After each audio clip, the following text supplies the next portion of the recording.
ወንጌል መሳለም ምንድነው ትርጉሙ? ከተነበበ በኋላ እንሳለማለን። የምንሳለመው አንደኛው መሳለም ትምህርተ ፍቅር ነው። መሳለም ማለት ምን ማለት ነው? መሳም ማለት ነው። ስለዚህ ለምንድን ነው እንደዛ የምናደርገው ሲባል የፍቅር ምልክት ነው። ለምሳሌ መኃልየ ዘሰሎሞን ምዕራፍ 1 ላይ ስታነቡ ምን የሚል ቃል አለ? ይስመኒ በስመተ አፉሁ፣ በአፉ አሳሳም ይሳመኝ ትላለች ቤተ ክርስቲያን። ክርስቶስን ነው። ትምህርተ ፍቅር ይላሉ አባቶቻችን። የፍቅር ምልክት ነው።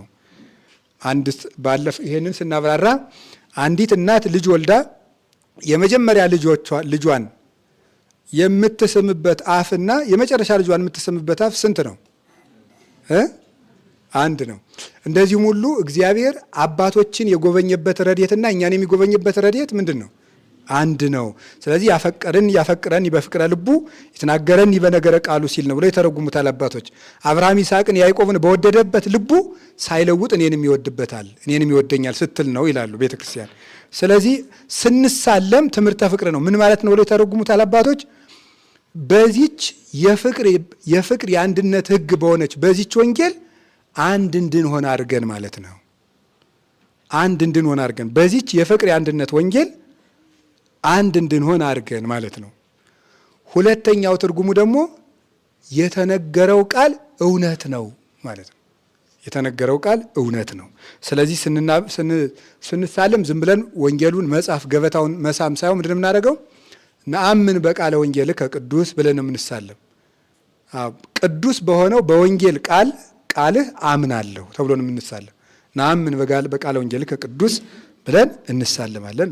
ከዛ ወንጌል ምን ያህል ክቡር እንደሆነ የምታዩት ማለት ነው።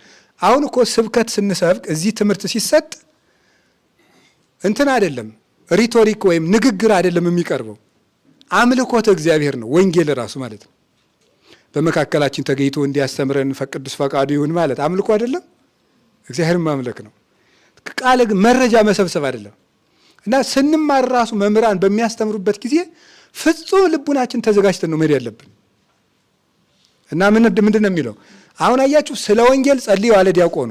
ቄሱ ደግሞ ቅዱስ ወንጌልን ሰምተን የበቃን አድርገን አለ።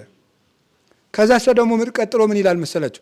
ንፍቁ ቄስ ደግሞ ክቡር የሚሆን የወንጌል ቃል እንሰማው ዘንድ እንሳለመው ዘንድ በሱም ደስ ይለን ዘንድ ለዚህ የበቃን አደረግከን አምላካችን እግዚአብሔር ሆይ እናመሰግንሃለን።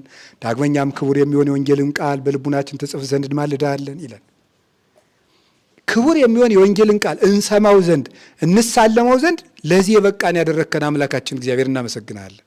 ዳግመኛም ደግሞ ምክንያቱም ይሄንን ወንጌል ሰምተው ለመሳለም እነ ኢሳይያስ ተመኝተው በመጋዝ ተሰንጥቀው ቀሩ እንጂ አልደረሱም። አባቶቻችን ፈልገው አልደረሱም። አሁን እኔ ለእናንተ የምናገረውን ይሄንን ብስራት ለመስማት ፈልገው ነበር አባቶቻችን፣ የለም አልደረሱም። ስለዚህ ምን ያደርጋል? እንሰማው ዘንድ እንሳለመው ዘንድ በሱም ደስ ይለን ዘንድ ለዚህ በቃን። ዳግመኛም ክቡር የሚሆን የወንጌልን ቃል በልቡናችን ትጽፍ ዘንድ እንማልድሃለን። እግዚአብሔር የምንሰማውን ወንጌል በልባችን ይጻፍልን።